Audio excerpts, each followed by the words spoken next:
if the thought of death and suicide pops in your head, it doesn't necessarily mean you want to do it. But it's like someone say, don't think of a pink elephant, whatever. You don't think of that pink elephant, and then all of a sudden it's there. If you see something or something would pop up about mental health or suicide and things like that, you notice it. And I'd be thinking to myself, I love life. I love everything about it. So why am I thinking about death and suicide? Does that mean I'm suicidal? And then I'm like, does that mean I want to do that? The reality is, no, of course I don't. But it was scaring me because I've never thought like that before. Ciao a tutti and welcome to Outsider. My name is Mattia and I'm your host. Today I sat with Gary. He is the creator of RAGED UK, which is an MMA event organization. We also talked about mental health and in particular his story. I found this particularly interesting as mental health is very important and it's not talked about enough. So by doing this, I'm hoping to spread more awareness about it. Guys, if you want to support me and what I do, please subscribe to my YouTube channel, follow my Instagram and listen on Spotify. And guys, let's get into it.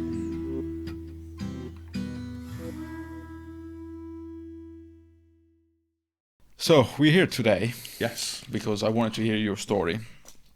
You go in touch with me, and originally, do you remember?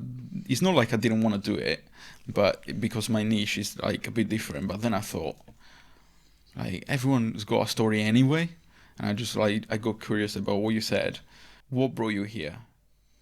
I think looking at some of your previous guests, I kind of enjoyed listening to their story and what they're doing, and for me, obviously as a promoter, owner of a mixed martial arts company, I've seen that you're involved with, my old club who I was involved with. I thought, there's something to do there to try and promote mixed martial arts and jiu-jitsu and build that side of it. But there was also the interest as well when we spoke briefly about mental health and so on. Like, I'm supporter of mental health in general. I've done bits and pieces over the years to try and raise money. I've had my own troubles.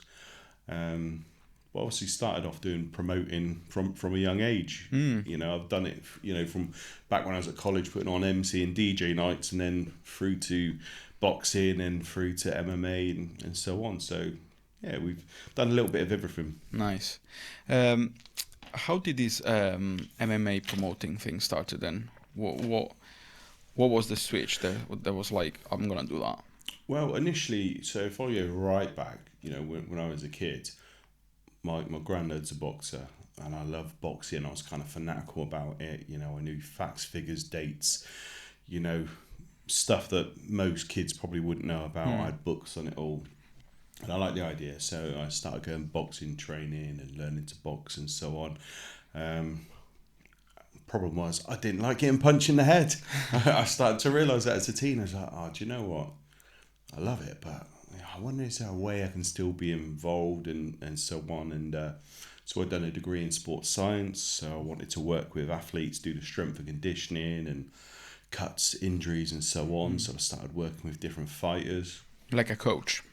Yeah, more the strength and conditioning side rather than technique side. I played a part in a few different fighters, got to travel all over the country and doing the cuts and the corner work, and then started promoting some white collar boxing events, which was quite good fun. And then about 10 years ago, a friend of mine said, do you know what? No one does MMA. What's your thoughts on MMA? Now back then, I was very much like, I like it, but I like it when they're stood up having a tear up. I don't get this when they go to the floor. That's boring, very much like that. But as time's gone on and I've done a bit of jiu-jitsu myself, now I'm the opposite. Now I'm like, I love it when they're on the floor. I love the technique. Because you understand what's going on. Yeah, 100%. To me, it's the other way around, you see. When I watch an MMA fight, a UFC fight, I'm like, it's cool how they punch and they kick. There's so much technique in there because I've done some of it, very little at the gym. But when they go to the ground, that's where I understand a little bit more. So for me, it's the opposite. When they're standing, I'm like, it's cool, it's really cool. But then when there's a takedown, I'm like, okay, here is my business. Yeah. So I get it. I get what you mean. Yeah, it's so cool. It just over the years, the understanding's grown. I've trained. I've been around some of the best gyms all over the country, and I've been lucky to visit a few out in the States. And my understanding has grown massively. Yeah. No, it's just years of understanding, working with different people. And the shows have just developed. They've got bigger and bigger. They started off, we was lucky to have, I think the very first show we done, I think we had about 8 fights on the card. And we was lucky to have 8 fights. But there was such an interest in it because it hadn't really been done in the Southwest. There were, it was kind of that boom as the sport's starting to grow and get bigger and bigger. And now I've got so many fighters and guys that want to be on the card. I can't fit them all on. That's really cool. So trying to, as I said, we're working with some top gyms and some great fighters. And like the sport has just exploded, and now people like your Conor McGregors and people like that, because your casual MMA fan, they wouldn't be able to necessarily tell who's who, but they've heard of Conor McGregor, they've seen his clips, they've heard of him through social media, and then that's brought the interest in. So the sport in general has just grown. So I've kind of like been a part of the journey on that. That's really, really cool. How many fights you managed to organize in like a few months? It depends also by the venue as well, right? I suspect, right? So I generally put on 3 MMA shows a year. Oh, okay. I'm looking at doing a couple more in 2026. Looking at potentially going outside of Swindon, but generally Swindon, as much people may joke and laugh about Swindon, it's actually such a convenient area to put on these events because you're on that M4 corridor. If you're getting people coming from London way, Reading, you go the opposite way, Bristol, Cheltenham, Gloucester, Cardiff, and so on. So we're in quite a great position in terms of putting on these events. You kind of bang in the middle on that M4 corridor, which is why we get so many different crowds, gyms and stuff all coming to it. I was talking about this with a friend of mine a few days ago. I was like, I thought about it. I love Swindon. There's so many people saying Swindon's shit, this and that, and I'm like, I don't think so. Like, there's so much that can be done to make it a little bit better. Yes, agreed. But like, it's such a convenient place. It's quite big. It's not a small town. It's quite big. Like you said, we're literally in the middle of the M4. You're 2 hours away from London. You're like an hour and a half away from Cardiff. There's Bristol, 40 minutes away. There's Gloucester there. And it's such a good place. There's so many great people. You're one of them. And I don't know, like, I just like it so much. And I hate when people talks shit about this place. I take it personally. I'm not from here, but I've been living here for a while now. I'm like, it's become your home, right? Yeah, exactly. And I know pretty much every street, and I don't know. I just love it. It does. It does get a bit of a bad reputation, but there is so much good. For where you see all these videos going viral and they're just filming like the absolute dirtiest, grimiest places, and it does have that.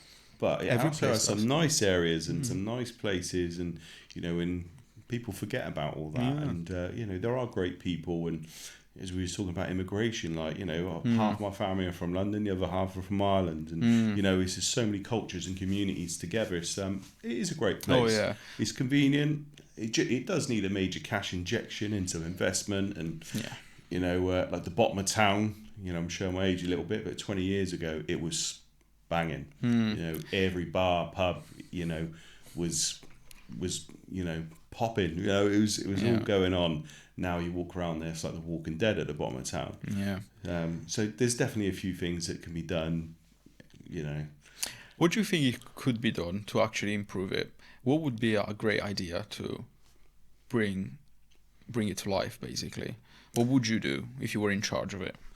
Well, I'm not really a political guy, and I don't understand the money and where it all comes from. But if I was, just thinking off the top of my head, I think if you could lower some of the business rates around the town centre and so on, so that it gives some of these business a fighting chance to survive. So if they do go in and get set up, let them get established, let them get set up, and then you start to have nicer shops and places that will survive and there be longevity with them. So I think if that can be done, I think if there's investments into doing up and making some of the buildings look a bit nicer, a bit prettier, because it looks like squalor at the bottom of town in some of the places, and then they can reopen and they can have a little bit of life around them, have some of these nice bars. I mean, Bristol's a great example. I was literally picturing Bristol. You can go out any day of the week. I'm not necessarily talking about going out and drinking, but you could go out on a Monday or a Tuesday afternoon, and by that harbour side, there's people out there having a good time. All the restaurants are busy.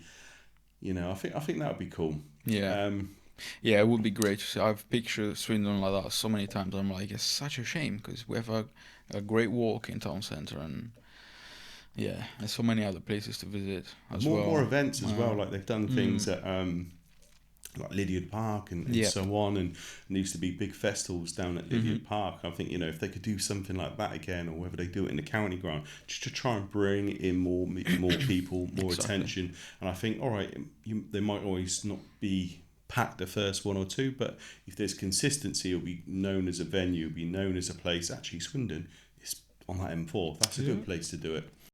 Rather than Swindon, let's not do it there. I think we just consistency. It's got I've certainly done it with the MMA. It's like now people know, like RAGED MMA Swindon. Yep. It's known for it's known for it. Yeah. Which, by the way, I can't wait to get to one of these events. Unfortunately, there's one on the 25th of this month of October, right? Yeah. It's going to be at the Mecca. Okay. Yeah. I really hope I can come see it, but I'm coming back from Spain on that day, so I don't know. I won't hold it against you. You're right. I really hope I can come. Otherwise, when is the next date? Do you already know? Or? Yeah, so I've got 3 dates already penciled in for next year. So we're going to go March. I cannot remember the exact date. No, it's fine. March. Something makes me think middle of March. Then we're going to do July. Then we're going to do October. So that's where our Swindon-based shows are going to be. That's really cool. Well, I will promise you, if I can't come this October, I will definitely come another date because I just want to see it. And I love Mecca as well. It's like such a great venue as well. When we talked on the phone, I explained to you that I'm curious about people's stories, and this is why I created this little podcast of mine. Would you like to share some of your personal story with us? We're referring to the mental health side of things. Yes. Okay. I guess about 10 years or so ago, a lot going on in my life. I was running a gym. A lot of stress going on there. I was trying to put on boxing events. A lot of stress going on there. I was trying to sell a house that kept falling through. And there was just numerous other things. I'd just taken on so much in my life. And I just could never say no. I was like, I'll do it. Little do I know is mounting up. I didn't even realise. And then one day it was like, just something just went poof in my head. And then I just started feeling super paranoid.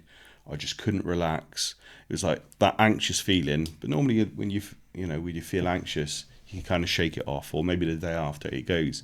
But I thought, this isn't going. I still feel really anxious. Then I started feeling really paranoid, and it was just about everything and anything. It was not anything specific. I started feeling really panicky about my health. Like I kept thinking, God, maybe am I dying? Am I sick? And it would just spiraled out of control. And I didn't say anything to anyone for, I'd say months.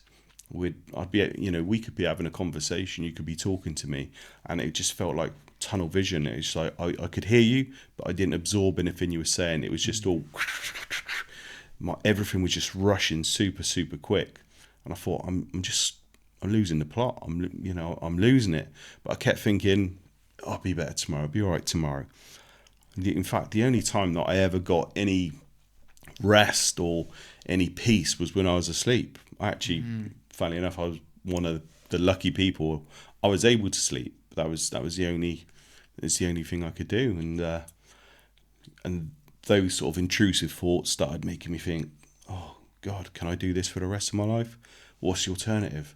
Well, you could kill yourself. That could be one thing. And then it's like a little argument in my head. I'm like, yeah, but I love life. I love my family. I'll be doing like a checklist in my head, like, yeah, I've got all these things I love. So why would I do it? And then another argument in the other side of your brain is, well, there's no peace. You're gonna be stuck like this for the rest of your life. And that was a really daunting, scary thought. Like, you're stuck. These are the feelings you're gonna feel for the rest of your life. And it's like, becomes overwhelming and unbearable. And eventually, over time, I spoke to some good friends. I spoke to some family members, and as time passed, I went to the doctors, and they said, you are suffering from anxiety, and there's touches of depression within there, and so over the years, I've done everything from counselling one-on-one to group counselling to try medication, meditation, all sorts of things. And I genuinely believe there is no one quick cure fix. Everybody is different. I think you can take on aspects from lots of different things that can help, but it's just time, being open, talking. I think it's a little bit of everything. And luckily I've got some great people around me, and over time you didn't suddenly, you might have a day where you think, actually I feel a little bit better today, then 6 days are crap, then it'll be like 5 days are crap, 2 days are good, and just over time, like, it's the best healer. And I found, like, the more you're wishing, I want to feel better, I want to feel good, I wish I didn't feel like this, you're focusing on it too much. And it's very easy to say when you're in a good place, but it just took time. And I just threw myself into doing work. I'd never been signed off from work in my life. I remember I had a new manager at the gym, and first time I met her, it was a one-on-one meeting, and I just broke down in tears. I was like, what is wrong with me? I didn't know what was wrong with me. And she even said to me, you need a break. You need time off. She could see I wasn't right. I wasn't well, and she could spot it, but I didn't know it myself. Never had time off. I think I got signed off for like 2 or 3 months. It's never happened to me in my life. So yeah, just with time, and then throw myself back into looking at the MMA site. It was around about then that my friend said, why don't you look at doing MMA? And I thought, do you know what? No one else is doing it. And it sounds a little bit mad, taking on something that is very stressful. But at the same time, it gives me a focus. It gave me like a drive. Like, when I see it come together, from planning it, putting the name, the production, and people buying the tickets, and the hype and the excitement, and doing interviews with people, when you build this up and it's a great event, I absolutely love it. So there's stress in it, absolutely, but it did give me a drive and a bit of focus. And yeah, and I still do have my moments where I think, oh God, I'm feeling anxious, I'm struggling a little bit. But then I just need to sit back and think, right, what's the reason why? Do I need to have a break from something? Am I doing something too much? It's almost like, because I've gone through it for so long, I almost got like a checklist, like, right, do I need to see a doctor? Am I that bad? Not sure. Do I just need to go speak to my wife or my mum or, my best mate? Do I need to have that conversation? How is my food? What am I going to the gym? Are you drinking water? It's almost like a checklist now. It's like a fallback plan. Like, if you're not feeling good, what's the reason for it? And if I've exhausted that list, then it's like, right, okay, you need to go to doctors. You need to find out more. It's never easy when you do go through those sort of bouts of anxiety or depression. It's always tough. But I've always kept telling myself, like, it will pass. It too shall pass. It won't last. You feel like it will last. You feel like you're stuck in it. You feel like it's never ending, but it never does. And that's what I always keep trying to tell myself. And when I accept that, and I'm like, come on, you're right. You know this. It will pass. You're not going to stay like this. Nothing's forever. And sometimes that can be a little bit easier and help sort of pull you through it. So yeah, having a focus, i.e. like the MMA shows, as stressful as it is, it's given me a bit of a drive, something to work towards, which I think has actually helped with my mental health. Tests it at times, for sure, but it has helped. And probably you're helping other people too by doing this, right? I guess so. I mean, when I did, kind of openly say, look, I am struggling, because I tried, I've raised some money for some mental health charities, like organising trips up mountain climbs and things like that. And I think the paper caught onto it one day, and they wanted to know why. And I thought, I'm just going to tell them, kind of like what we are now. I was like, yeah, I've had issues myself, and having a target, a drive, whether it's the show or climbing up a mountain, and it's another like goal. It's another something to put a focus on. And if we can make a little bit of money along the way, and put the message out there, and off the back of that, I just started getting loads of messages off people saying, I've no idea you struggled. I had no idea, you had anxiety. I have it too. And people would ask me for advice and things like that, and I'm no psychiatrist. I don't know all the answers. All I can do is just tell people what I do and what I think helps with me. And so hopefully it's made things a little bit easier, and a chance for people to talk up and speak about it. Well, first of all, I salute you for everything you've done. I respect you for that. And well, the story is incredible. And what would you, if someone is listening now and they have the same feelings, what would you tell them to do? It's going to be very cliche, but you speak to someone, you got to speak up. And it might not always be the person you think. You might think, everyone says go and speak to your wife or whoever. That might not be the case. You might not feel that comfortable. Don't feel bad about that, but you just need to speak to someone you are comfortable. That'll be like your first step. Start talking. And you might find just by speaking to that close person, they can talk you down, or talk some sense, so you can look at the problem and why it's affecting you. And if that's not the case, now that you've told one person, you tell another person. You go see the doctor. You talk to Samaritans or anyone. If you are on your own, you got nobody. You got Samaritans. You got some of these helplines. There are people out there. There is a lot of help out there, but certainly don't keep it to yourself. You're just going to suffer on your own. Why suffer on your own? Yeah, I did. Men do struggle to talk to people, don't they? Got some friends as well. They seem alright, and then one day they just turn up and they tell me like all about it. And I'm like, why didn't you just tell me sooner? And I'm the same. I'm talking about my friends, but I'm the same. Like, we do. We just think that we have to just crack on. Let's carry on, and this is fine. Just like you said. You think I've got to keep it to myself. Or I've got children. I think that was a difficult one as well. Like not wanting to burden my family and my children. I didn't want them to see me struggling. So that's why it was difficult.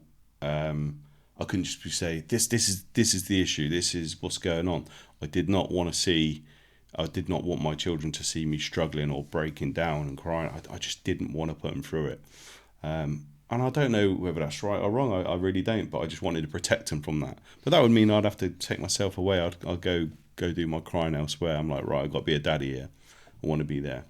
But it leaves you with so much guilt. That's the other thing people don't really talk about. Is what I found was quite common is when you are feeling really low and really upset.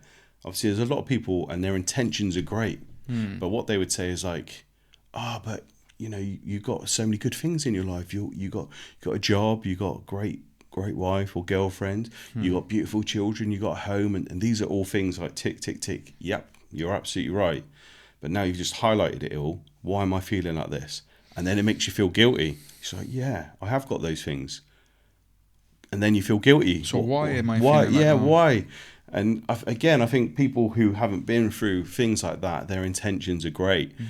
But sometimes it's very difficult to try and explain what's going on up there, to try and break it down to people who've never been through that. Sometimes it can sound absolutely mental. I was speaking to, funnily enough, a fighter the other day. He's been training and he's taken on a fight, and for his mental health, it's changed his life. He was in a position where he was considering killing himself, and he's had a really tough time, but it's been a positive thing for him. And we were just talking about how if the thought of death and suicide pops in your head, it doesn't necessarily mean you want to do it, but it's like someone say, don't think of a pink elephant. Whatever, you don't think of that pink elephant, and then all of a sudden it's there. If you see something, or something would pop up about mental health or suicide and things like that, you notice it. And I'd be thinking to myself, I love life. I love everything about it. So why am I thinking about death and suicide? Does that mean I'm suicidal? And then I'm like, does that mean I want to do that? The reality is, no, of course I don't. But it was scaring me because I've never thought like that before. And it's always refreshing because we were speaking about it. He said, it was the same for me. Once I thought about it, I couldn't stop thinking about it because it's this scary word. I don't know if it's the same, but a lot of people would avoid they could cancel the C word and they try and avoid it. But it's there and it's stuck in your head and you can't stop thinking about it. Suicide, And then what I'd notice is, you'd flick through TV, you'd be like, boom, it's talking about suicide. Someone's killed himself. You become so hyper aware. You only fixate on all the things that you don't want to hear. So that can be quite difficult as well. Oh my so God, complex. It's complex it's for very everyone. Complex, yeah. Everyone's different. Yeah. What is the thing that you think helped you the most, apart from organizing these fights and getting out of that mental state? Good friends and family. Right.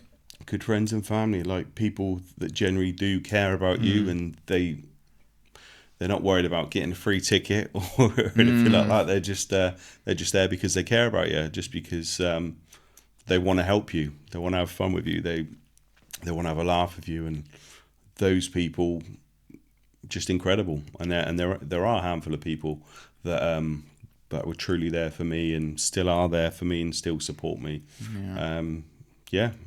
Being a dad, having kids, it gives you a bit of a drive, and goal setting as well. I've always been a believer of like the goal setting side of things, and it could be something super minor to something quite big. And mine started like, right, I want to be able to do, I think it was like, I just want to start going back to the gym. Minor, start going back to the gym. And then it would be like, right, I want to be able to earn this amount of money so I can go on holiday. And then it was like, I want to be able to book my wedding. I want to pay for a wedding. And the goals would start to and go on and go on. And that's how I've tried to always give myself something to focus for. And it might be just like, right, I want to be able to go on holiday next year and I want to go there. And setting that goal, having a focus. How am I going to do it? How am I going to pay for it? Can I do it like this? That's also quite useful for me. Yeah, instead of sitting and thinking about the same thing every time. Yeah. Just like bring your mind to do something else, which is really useful. It's not like you're doing something random. You want to go on holiday and that's so great. I think because my mind is so boom, boom, boom, I'm always wanting to do something. Even when I'm relaxing, I can't stop. I'm on my phone like, oh yeah, that'll be a good fight. Oh, this guy's messaged me about this. Boom, send. And then it'll be like, an inquiry about social media and so on. Because I started a social media company during COVID, so I look after businesses' Facebooks and Instagrams. Okay. But that goes hand in hand with the MMA promotion. I'm doing all my own social media. I'm creating my own content and so on.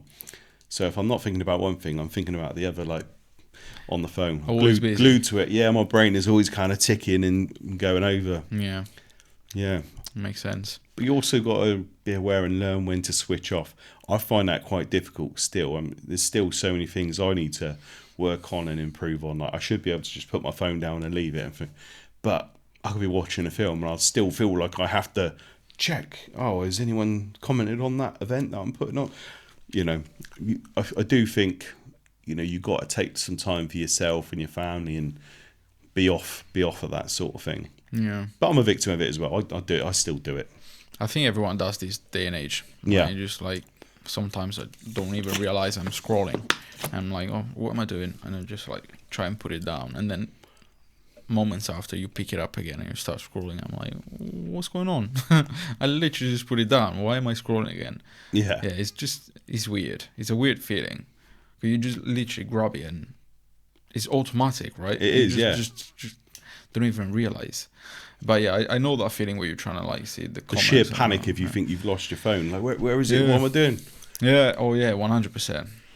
Yeah, that's a weird feeling that we have. I just find it funny how like you go back 25, 30 years ago, like you would actually have to phone a landline to call your friend, or you'd have to go knock on their door. Are they allowed out to play? Like it's just, again, I'm sounding really old now. But how old are you?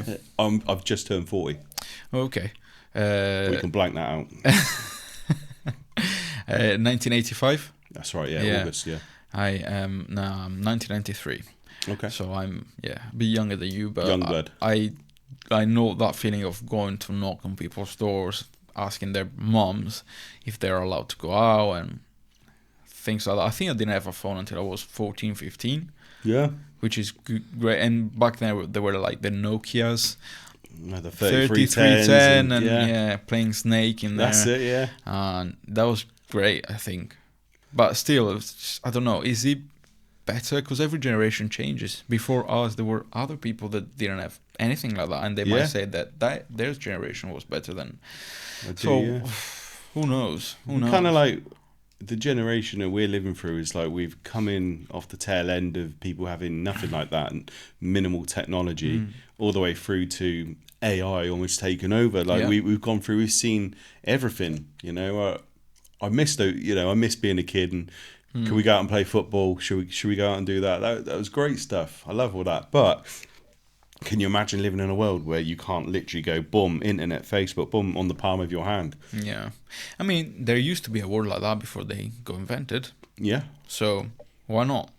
Was it better? Again, who knows? Pros and cons to everything. Exactly. You know, if I wouldn't have a business if I couldn't have social media. You know, as I said, I look after businesses, Facebooks and Instagrams, do their content creation. That's my work. That's my bread and butter. Can I advertise my fights effectively and events effectively?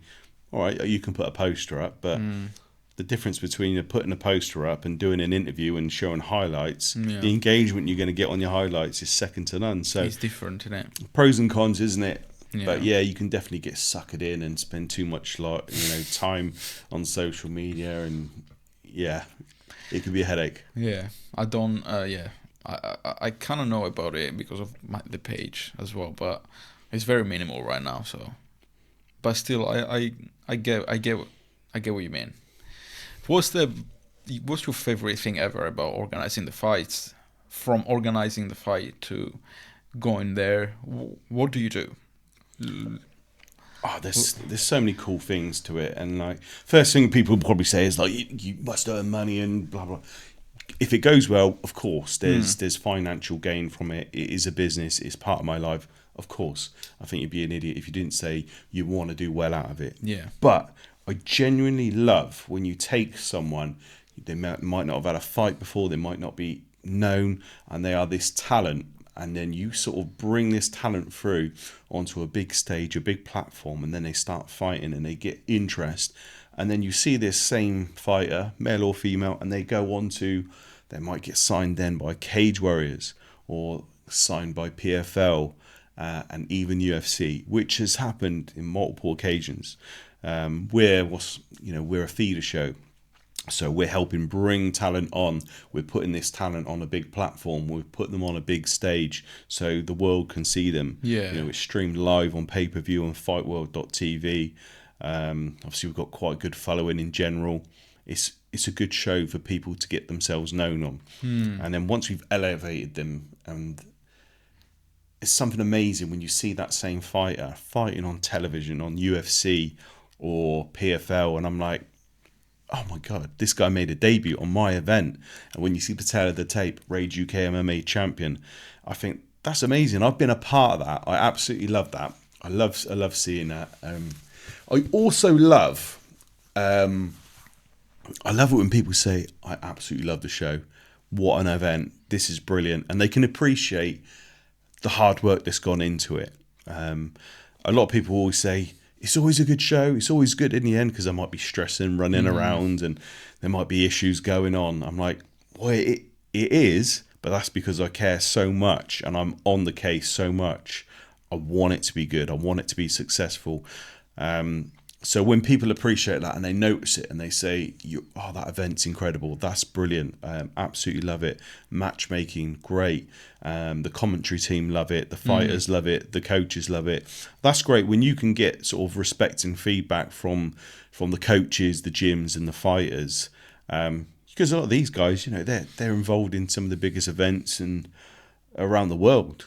And if they come to little old Swindon, or Swin Vegas as we like to call it, and they come into the Mecca and they've just had an incredible night, and the fight's been incredible, the night's been incredible, and you just get that recognition from people. What a show, what an event! I love that. Yeah, there must be a great feeling actually.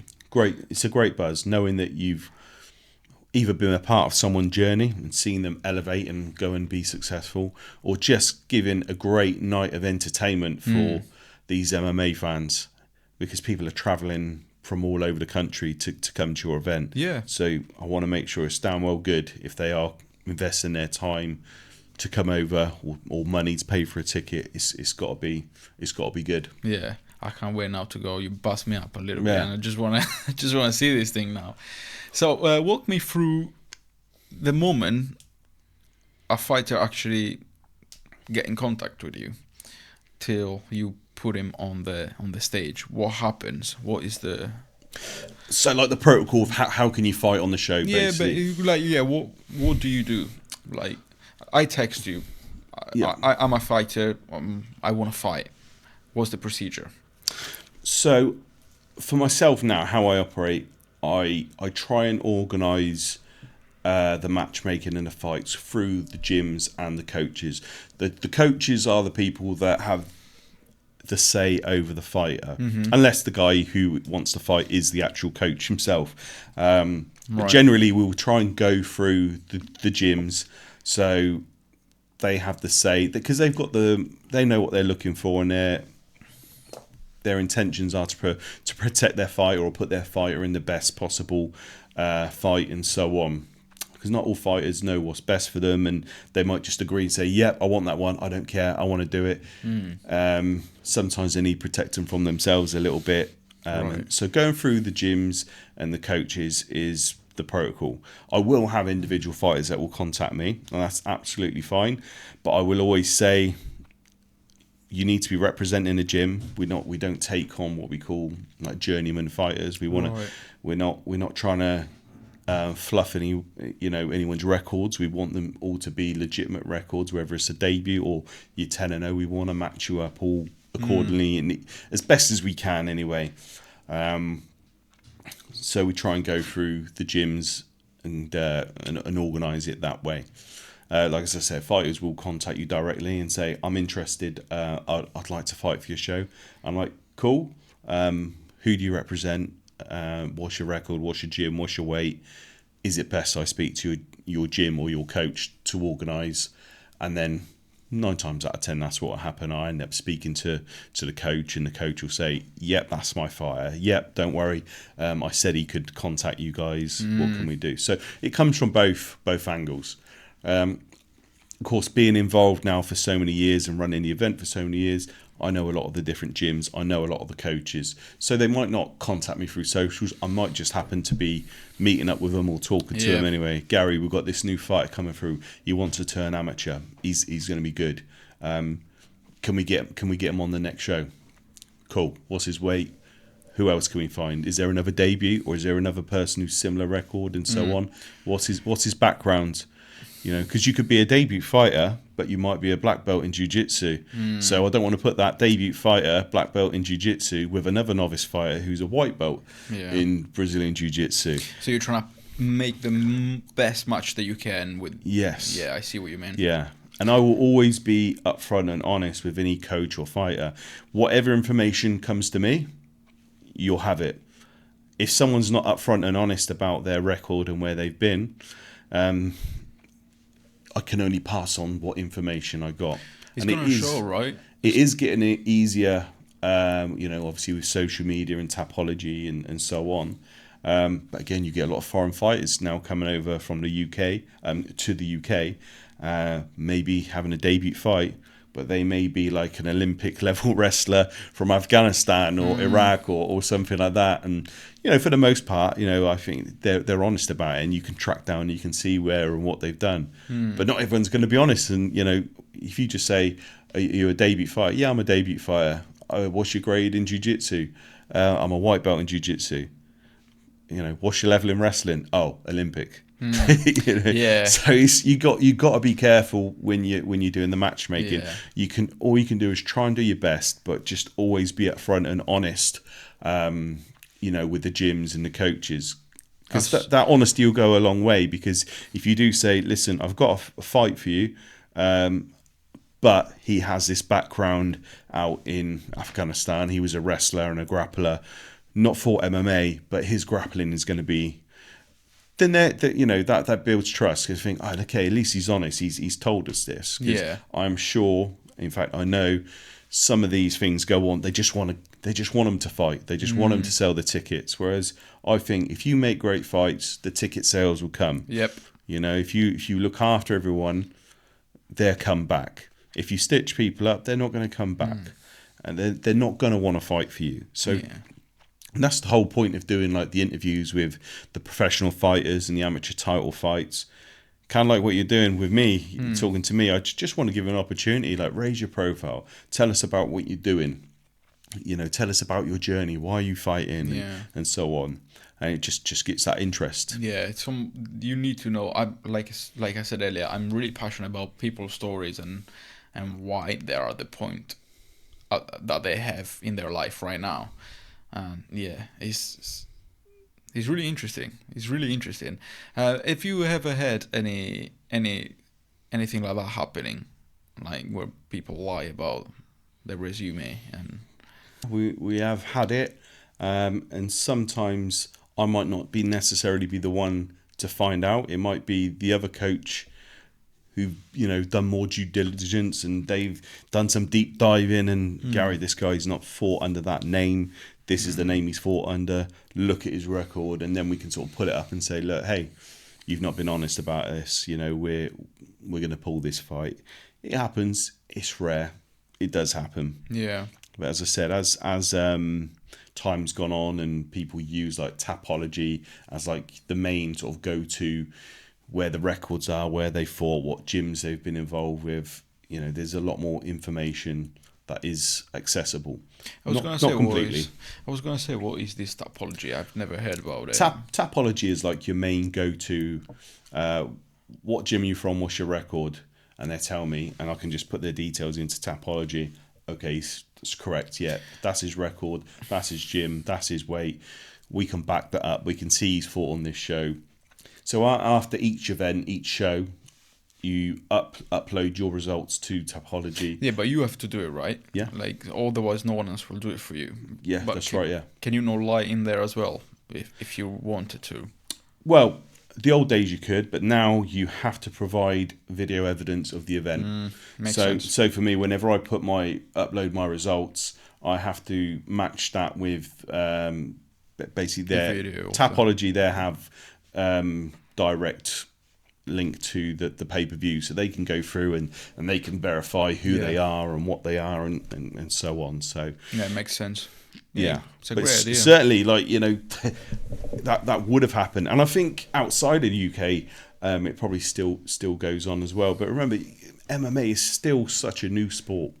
I know it's kind of gone boom the last 10, 15 years, but it's a very new sport still. It hasn't been around as long as like boxing, over 100 years, where you got the Marcus Queensberry rules and British Boxing Board of Control. You don't have those things in place, but slowly you're starting to see more and more come in with MMA. I think the first UFC was 93, right? UFC 1.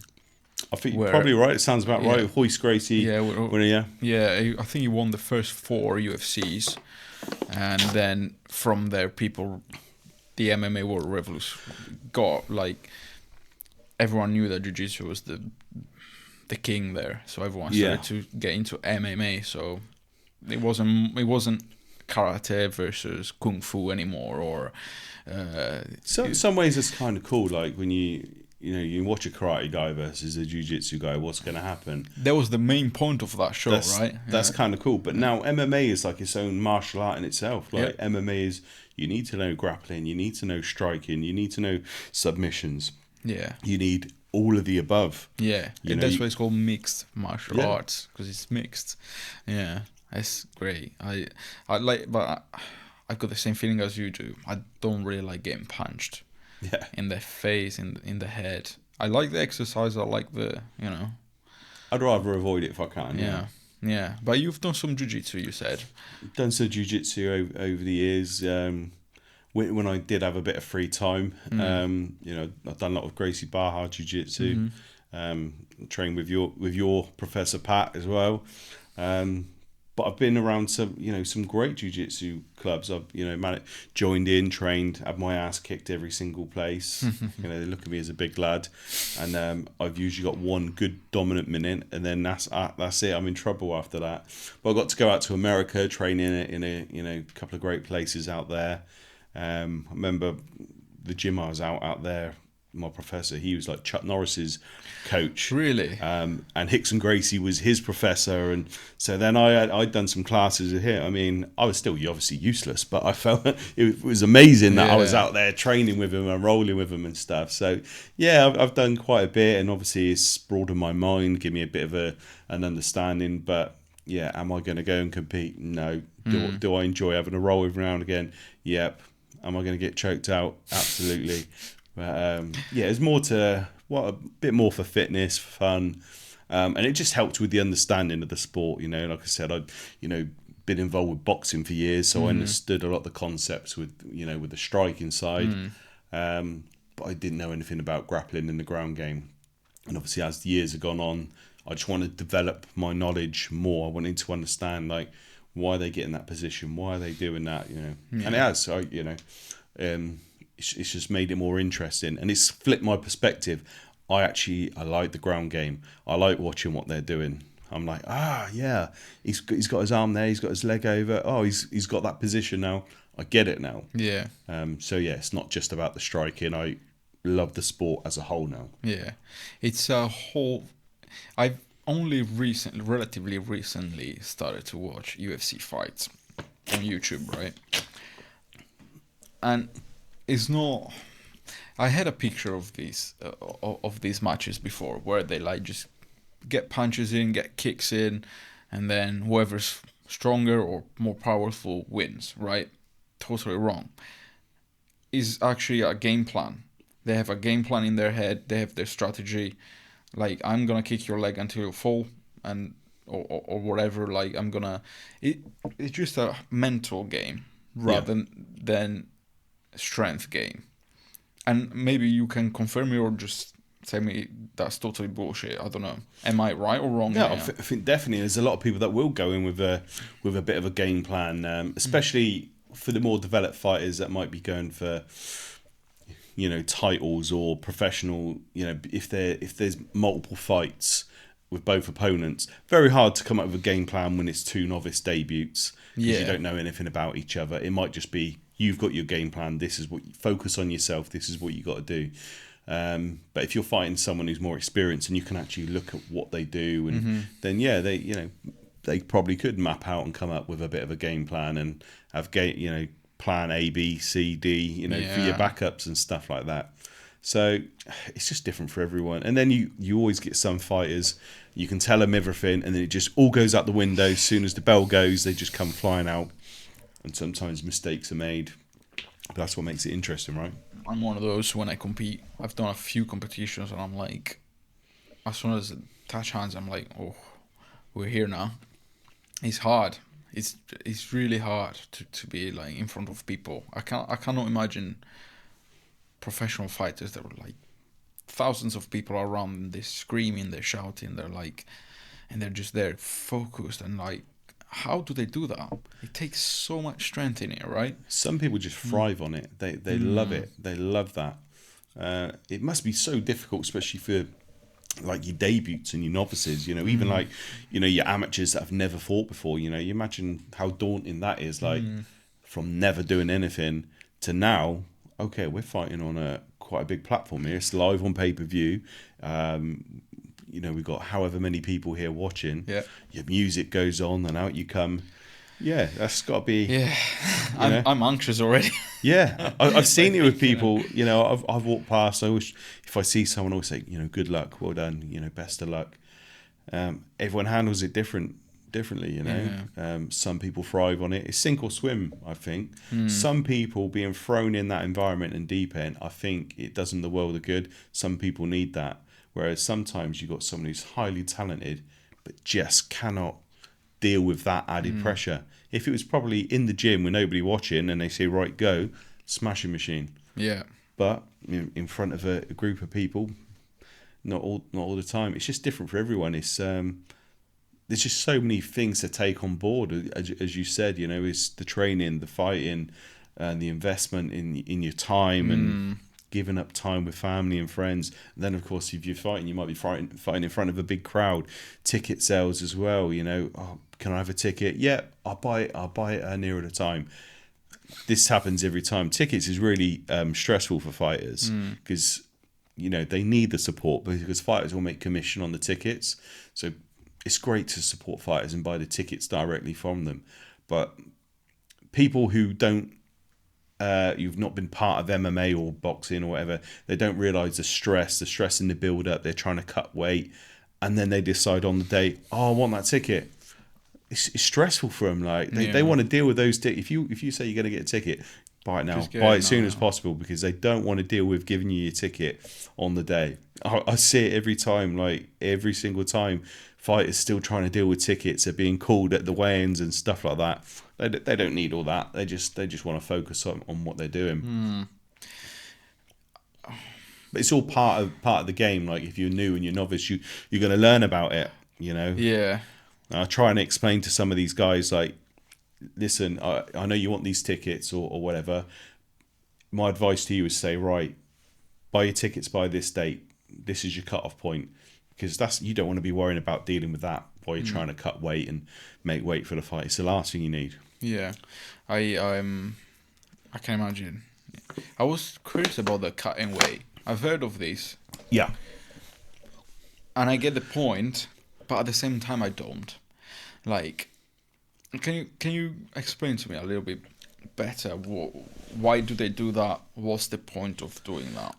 So the fighters, they will cut weight so that they have then time to rehydrate, to come back in the next day or later on to fight at their heaviest or most comfortable weight. So the idea is if I'm walking around at 90 kilos and then there's a fight at 84, well, I'll cut down to 84, and then by the time the fight comes round, I'll be back up 90 again, and my opponent might still be that sort of weight. So you're always trying to gain little amounts of advantages, whether you can come in the biggest and strongest you possibly can. But sometimes that backfires as well. You can cut down all this weight, and you might not be able to rehydrate enough and get enough electrolytes and minerals and nutrition back into your system to make you perform optimally. Yeah.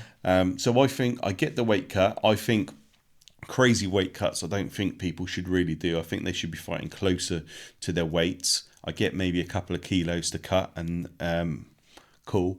But some of these people that are doing some crazy cuts just to get down to that weight, I think it can be quite detrimental to you as well. But the bigger the shows and bigger platform you go, if someone said, in a week or two, can you cut 15 kilos or 20 kilos or something mental like that?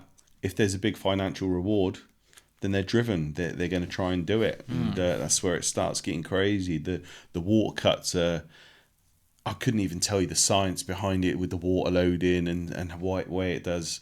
I mean, there's some great guys that have been on the show and nutritionists involved with the show, and they have it down to a T how they do it. But you're taking slowly lowering the amount of water you get. You've loaded water over the weeks, then you're cutting back, and then you're going in the sauna and tricking your body and losing all this excess water. It's it's tough. In fact, there's a film that's just come out.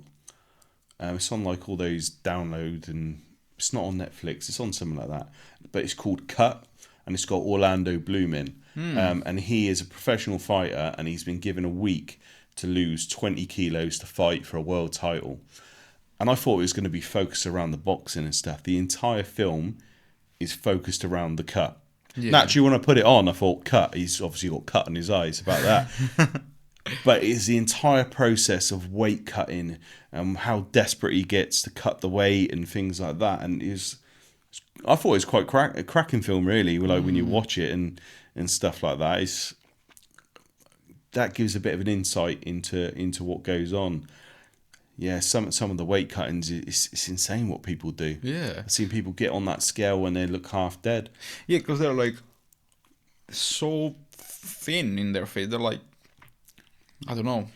Again, they think, are they really going to have an advantage by the time they get back in the ring? I've always thought that as well, and I'm ignorant. I'm not. I like the sport, but I'm not into it as much, right? Yeah. So it's not like I know what's going on, and I've always been curious about this. I'm like, why do they do that? Can they just not stay in that weight or just fight at their weight category? And most people are probably gonna laugh at me right now for saying this, but I'm just curious. You're right. It is interesting. Like I personally think like, yeah, why don't you just fight at the weight you walk around? Surely that's better for you. But then if there's someone who's bigger that can then get down to your weight, and then they've got an again. advantage, right? Yeah. They've got an advantage over you. So everyone's always looking for that little bit of an advantage. But you just need to watch, like, you cutting that weight and then putting it back. Can you rehydrate, and is it going to be effective enough for you to get a bit of an advantage? Yeah. Or have you just absolutely killed yourself and struggled to make this weight, and you feel like crap now because you're missing all this nourishment and nutrients in your body? And then most people think, let's go have an Nando's, let's have a fry, let's get it all back in. So that fuel that you're putting back in your body, that's what you're going to fight with. That's what you're going to carry over with. And I've seen so many people make the mistake, like they've made weight, brilliant, let's go eat a load of shit now. Let's eat a load of shit. And that's their fuel for the fight. Yeah. They're lethargic, it's difficult. And it takes a while. I don't know the science, but, when you're dehydrating yourself, you're losing like, the fluid around the brain and stuff like that. So if you're dehydrated and you get a whack to the head, boom, you're out. There's less protection. Whereas when you're rehydrated and you've got more fluid supporting around that area, then, you can take a shot a little bit better. I see what you mean. They only have 24 hours as well, right, to rehydrate? So if you're an amateur, again, it's different on different organisations. Sure. Different organisations will have different rules. I kind of sit in the middle, so you get best of both. So what I mean by that is amateur fighters in some shows will weigh the day before. Along with the professionals, they weigh the day before. Other end of the country, you tend to get more amateurs that will weigh in on the day, and then they fight that evening. Okay. I sit in the middle. So professional fighters will always weigh in the day before. What I've also introduced is amateur fighters that are fighting for an amateur title will also weigh in the day before, because logically they're working towards to go over to being a professional. Yeah. So that just gives them a little bit more. But the rest of the amateurs will weigh in on the day. So I kind of sit in the middle in terms of what promotions offer. I'm looking at both perspectives. So it is a thing then that these organizations are looking to do for the fighters as well. Because I thought, again, being stupid, I thought, why don't they just like get rid of this rule and let them fight up their own weight? And surely there's like a weight category for everyone, where they don't just like weight themselves on the day and fight on the day. Obviously, there's probably much more going on behind organization and people getting in. But yeah, that's what I thought. And now you cleared it up a little bit, so thank you for that. I guess the only truest way for people to fight at their weight is literally weighing before they get in the cage. And they're like, okay, yeah, the fight's on, he is doing it that. But then could you imagine if they didn't make weight and they're about to get into the cage? That's what I thought as well. Mess up the whole event and so on. So, yeah, I don't really know what the answer is, but there's multiple reasons why people try and cut.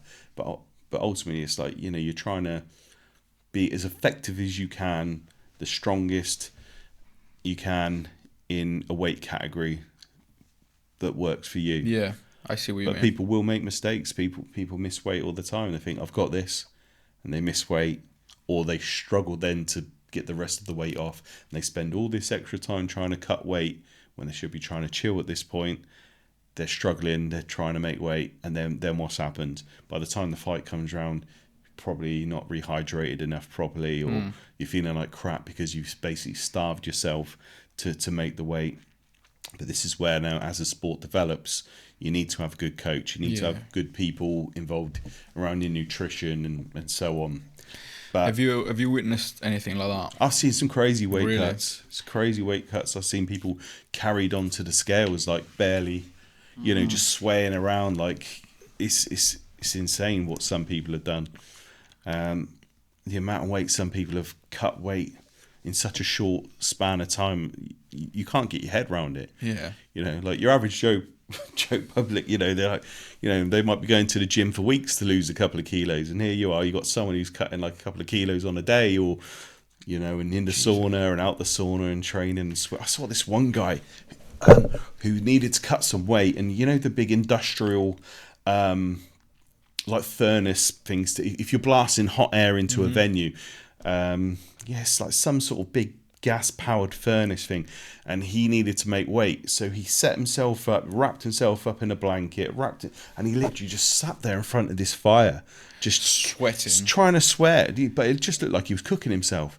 I mean, it just could not have been healthy. I'm like, it should be so bad on your body, yeah, to cut that kind of weight in sort of short notice, basically. yeah. I'm speechless. It's interesting what people will go through and do. Then you got some people who just got it down to a T. They're like, right, they know their body so well. They know what works, what doesn't work. You know, okay, I'm not going to eat this because there's salt in that, and that salt, that sodium is going to hold on to water. They've got it down to a T. But this is where having the right teams and the right people around you, they can advise. Because if you can make weight without having to kill your body, then that's got to be preferred method. I'm sure. I suspect this is more for more professional, not professional, but advanced fighter, or maybe even professional. I think if you come from a top gym or a gym that's making you work that way, I think they drill it into them, you know, from amateur on the way up. Maybe not quite as harsh, but it's they find out what their bodies are capable of, and they might look at them and think, do you know what? I think you could get down to the weight class below, or. But again, that's down to the fighters and the coaches. I don't get involved in what weight and what people should be fighting at. That's down to them. But yeah, you're right. I've seen some crazy weight cuts. Yeah, and it will continue to happen, I'm sure. That's crazy. What is your favorite part of the fight? Bell goes. What are you waiting for? I do love a good tear up. I mean, I say I do appreciate some world class jiu-jitsu when you see like people escaping and putting someone in locks and then they're backwards and forwards and trading. That is fun, and I appreciate that, and I know a lot of people will appreciate that. But there is still something to be said when you see two people just going toe to toe, and they're not ducking or anything like that. It is literally boom, boom, boom, just trading shots and listening to the crowd. When that crowd erupts, everyone's like, oh my God. You know, I start to feel like a little kid, and I feel like a fan. I kind of like forget, this is my event. I've got to worry about this, and I've got to make sure that's paid for. I've got to make sure all that kind of, you forget about that, and then you're just focused. What a tear up. This is amazing. Love seeing that.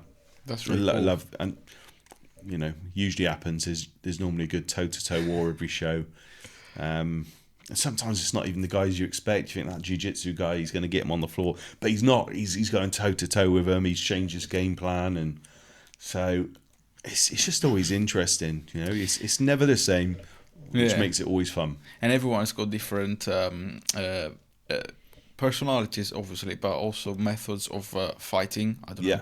And some people might be more of a jiu-jitsu guy, and another person might be more of a Muay Thai guy. And styles make fights, and sometimes it just makes it fun. And as I said, it's never the same. Yeah. What is your favorite style? Like personally. God, man, I don't know. It changes. I can't pigeonhole it really. Like, you know, years ago, if you'd have asked me, I was like, yeah, I love a good stand-up, good boxer. But I also like seeing some tough guys like grapple and ragdoll them and throw them around and dominate, and I like that as well. But then it's nice to see someone, oh God, he's old school kickboxing, he's old school karate, and he's throwing shots. I think it just depends. If it looks good, I appreciate it. If it works, I appreciate it. Makes sense. If it doesn't work, and you know, you could be doing wax on, wax off, Mr. Miyagi, Karate Kid style. If it works, great, use it. Yeah, as long as it works. As long as it works and it's within the rule set, you know, go. That's crazy. I wanted to ask you, what's the backstage like? Like I asked you earlier a similar question. I just want to know, how do you organize the Octagon, everything that's like that people don't realize The whole production the whole and the day. production, because that's, you know, you go there, everything is ready for you as a spectator, but there must be a lot of work behind it, right? Yeah, there is. Yeah. There's an entire production to an event. I'm lucky I work with a great production team called Showtech, and they also have the pay-per-view fightworld.tv. So I worked with that one core company. That company, they will provide me the cage, the DJ, the commentary, the sound, the lighting, that side of things. Right. So they come in and they set up. You know, I can't take no credit for setting that up. I would not know what to do. I'll be running. I'm too busy flapping around worrying about fighters. But those guys come in. So shout out to those guys, Showtech and Simon. You know, we've been friends for a number of years, and but every time he's trying to build his company, his platform, so he's always like, Gary, I got this idea. I want to blow some smoke and I want to do these lasers that do this. It's never been done before. And like, he doesn't even have to sell me on it. I'm just like, cool, Simon, like everything you do, I love. Do it. Yeah, just go for it. Like, I can guarantee it, every time we do a show, he's like, oh, Gary, I got these new lights. It's going to look off the head. No one's ever done it. I'm like, Simon, do it. Let's go with it. So I invest quite a lot into the production, but I think that sets me aside, I like to think, from other events and other things that do go on in the area. So I have a great production. Yeah, because if you go there and it's like you said earlier, if people give you a great feedback and if you're doing the right thing, they're gonna keep coming back. And yeah, and I'm one of them that are gonna go the first time and probably carry on going, because you want it to be impactful, and what do you remember about the show, the experience. And I mean, it's a small thing. It's, well, not really small. It's such a cool thing. We have like live action replays. You don't, unless you're going something like a UFC or something like that, you don't tend to get those. But here we are in little old Swindon. There's the highlight, because we got a big screen where you got live, yeah. Oh, right. So while the fighters are in the cage, it's you know, it might be in between a round. Yeah. It will do a slow motion highlight reel of what's gone in that ring. Yeah, all the big shots. So cool. So you hear the crowd when they re-watch the shot. Ooh, ah. So they get to watch it back. Because I've been to so many shows over the years. I've just gone up to go to the toilet or turn around and say, "Hey, have you seen that?" And then they're unconscious, the fight's over, and I've missed it. Yes. Whereas it always happens, right? Yeah, you're always. Watching for like a minute straight, and then you turn around and something happens. I'm like, oh. Happens to me all the time.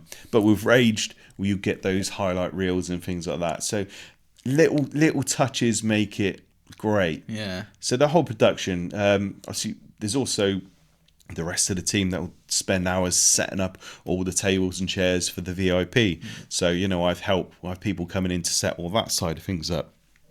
That takes time. Yeah. Then I've got friends and family that'll be working on the door, sorting the tickets out.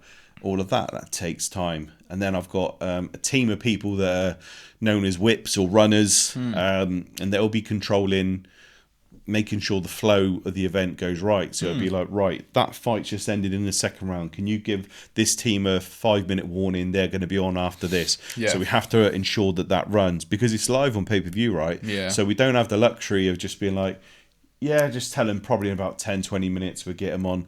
No, we have a schedule to run. Bomb, bomb, bomb. We keep it rolling. We keep it interesting. Yeah. I want it high energy when I do an event. I don't just want it to be boring in between the fights or when there's a little gap. I want energy. I want excitement. I want it clubbing. I want it pumping. I want people enjoying themselves, which is what I try and do. That is great. It sounds great by the way you're describing it. And again, I can't stress this enough. I can't wait to go now. You're passing me up for real. Like, I just can't wait to go now. How would someone get tickets?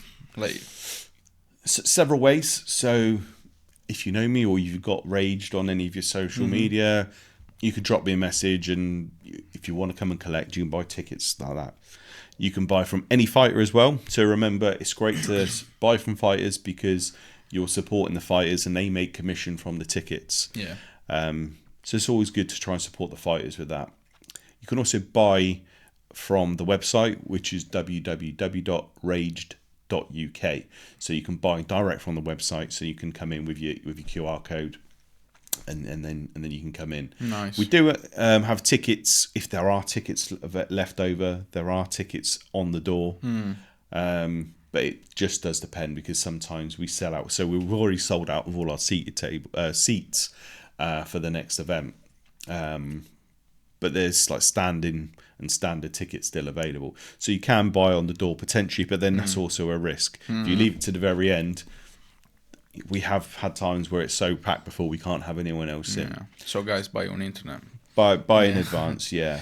But yeah, try and support the fighters. Try and go through them where you can. Any issues, drop us a message. I will leave every link on the description below anyway for you guys to see. You just need to send me some of them, maybe. Yeah. I've got one last question regarding what we spoke about earlier. What would you suggest to someone that is going through some problems in their life and they just want to get out of here? I know you've answered part of this earlier. So are we talking people that are contemplating suicide? Yeah, people that are struggling with mental health. What would you suggest to them? Because you've gone through it, and yeah. I think if you are having those scary thoughts, feelings, or you're confused, you 100% need to speak to someone, and you've just got to just leave the ego. I know a lot of guys, they don't want to ask for help, or it's looked at like a sign of weakness, or they're embarrassed. But I think, look at the alternative. Do you want to get better? You don't want to feel like crap. So you need to leave the ego. Just don't feel bad about it. Don't feel embarrassed.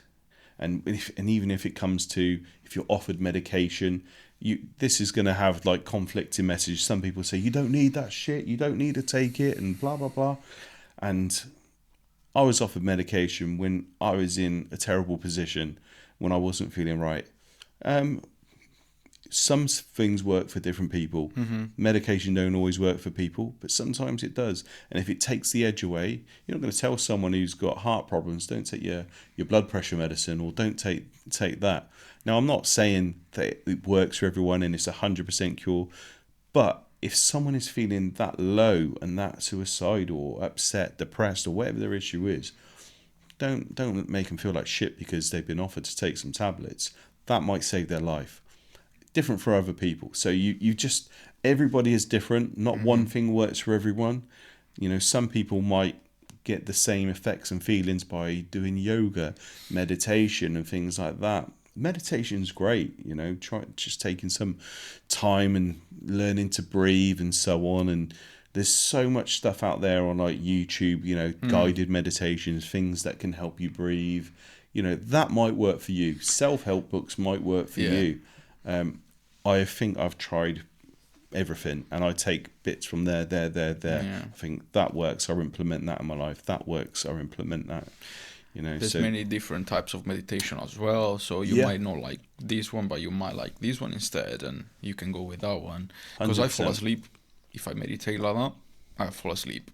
But if I try another type of meditation, which could be yoga, it's much better for me because I'm moving and it's just much better. So, yeah. Everything is different. The key thing is just being open, honest, talking to people, because it will surprise you how many people have struggled or do struggle. And when you open up and say, listen, I'm struggling, I don't feel well, I don't feel right, chances are there'll be a handful of people that like, yeah, that happened to me. Oh, I take that medication too. I do this, I do that. It's just create conversations. You don't always have to go out drinking to spend time with someone. You can go and do other activities. Drinking might not be the best thing for you. That might lead to you feeling crap and whatever. So find something else. Go out and do an activity, do a sport with your friends. But you've got to keep talking. You got to keep seeing your friends. Don't lock yourself away. Don't beat yourself up because you feel like that. Don't feel embarrassed, because it happens to everyone at some point in life at some degree. Just go for it. Get your help. I totally agree, mate. That's really deep, and I agree. Gary, just tell everyone your page, your everything you got. Let's put it out there. Right. So personally, Gary Turland. I'm on Facebook, Instagram. I also own and run GMT Creative Services. So we look after businesses' Facebooks, Instagrams. We create content. We do some cool videos and cool posts. So if you've got a business out there and you need a little bit of help on the social media, you want it to look good, we can also do that. With regards to the MMA, the company is called RAGED UK MMA. We're on both Facebook, Instagram, and so on. And you can hit us up for tickets on www.raged.uk. And finally, we are live on pay-per-view on fightworld.tv. You've got everything. You've got my life now. So I will definitely put the links in the description below for you guys, so you have no worries. Gary, this has been such a pleasure for me. No, thank you. Finally meet you in person and to hear your story. I really hope some people really do get inspired by this, because there's a lot of mental health problems out there. And like you said, there's so many people that they just close up in themselves, in their houses. They don't go out, they don't appreciate what we have. If you have friends, reach out to them, like you said. If you don't, reach out to companies out there, like you said, the Smartons. There's so many organizations out there, and even message us off the back of this on the Insta. Yeah, like we're both there. Message me, like I don't care. Or like, put them onto me, or put them onto you. Like, just message, because if one person sees this and think, you know what, do you know what? That's what's going on with me. I've got a question to ask. Yeah, do it. Yeah, do it. What I've learned in my personal life, it might not apply to everyone, but take one step. That step will lead to another step. The other step will lead to another step. It's like that. You can't have everything already. You gotta start somewhere. You have to start somewhere. So even if it feels like that's not right, it might probably is right. That's how I think. I might be wrong, but I'm trying. This is my first step. You know what I mean? Dealing with that uncomfortable feeling and going through it. That's something as well. Like, I find sometimes when it's something that consumes me and it makes me really uncomfortable, I have to try and sit with it, or I have to try and do it. Like, it's a bit like someone who can't handle going into a shopping centre. It's too busy, too much going on. They're uncomfortable, but they will get used to it. It won't be as bad as they think, and that'll be the same with anything within mental health. It's the alternative is worse. It's so much worse. So give yourself a shot at being happy. That's great. I will definitely see you soon. One of your events. Next one is on the 25th of October. 25th of October at the Mecca. Cool. I can't wait. I really hope I can go to that one. Otherwise, I will see you on the next one. Thank you. Appreciate your time. Thank you so much. I really appreciate your time. I really have. Thank you, guys. I'll see you next time. Thank you.